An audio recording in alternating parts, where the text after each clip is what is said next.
یک شما که هوری خانم تو جاریش بیر ناکه. هوری خانم بچوک دقلا مشکان داده جی.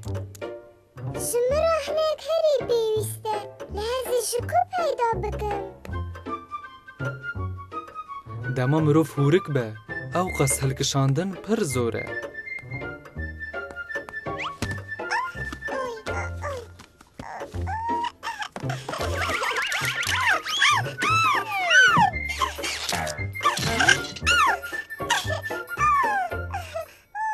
از هرم پازاری دلال آمن خاطری ده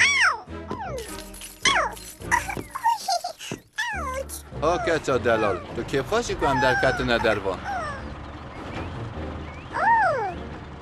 گرکه نخرابه مروف ببی آوایی همو علین گند بینه خوشه.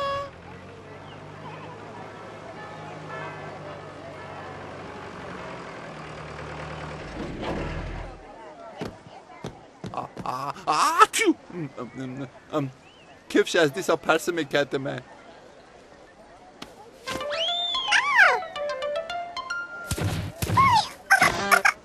روش باشتو کی؟ خویای خیره مادم اصل کچیمه دیگه از شتان بکرم از نام بکرم از نام بکرم شکرم آخر پارچه اگه نام بدیم از نام بخوازم نام بدیم ببورینم من تا ندید فرمو خانم آپیچو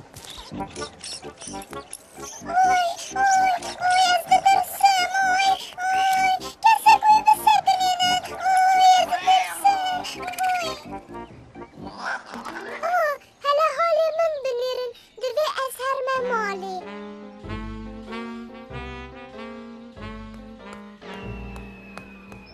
هوری خانم نها تنیه. بوان لنگی خواهی بچوک او جمالا خوشی دوره.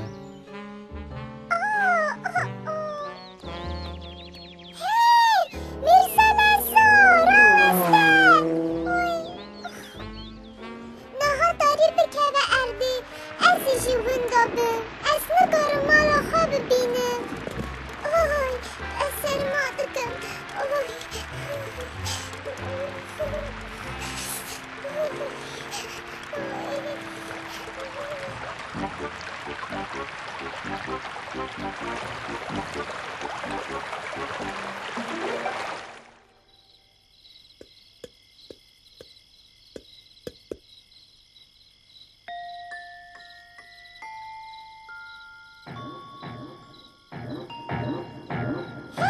لبین خواه بمیره هندک مانده از بپعل خانداما هلا بیجن کی لوره اسم ویلو راستی جه هندک ما با من تا بپل خانده دکی از میرزا بانزومه و ده خدمت تا دامه از چه دکارمش بود تا بکن دکاری آلی کاری مربکی اثری مالا خواه ببینم کاز بفکرم او ننیزی که لی از دکارم تا ببن ماله قایشا خوی اوله گریده یالله امره کبن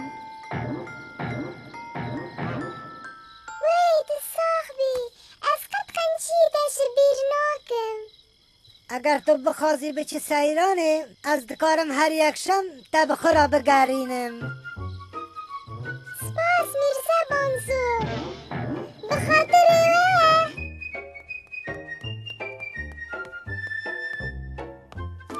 گشک شیر بویه ده خمانا که از دکارم نان و نویشک چکم و یک شما بی از دکارم هنکی بده میرزا بانزوشی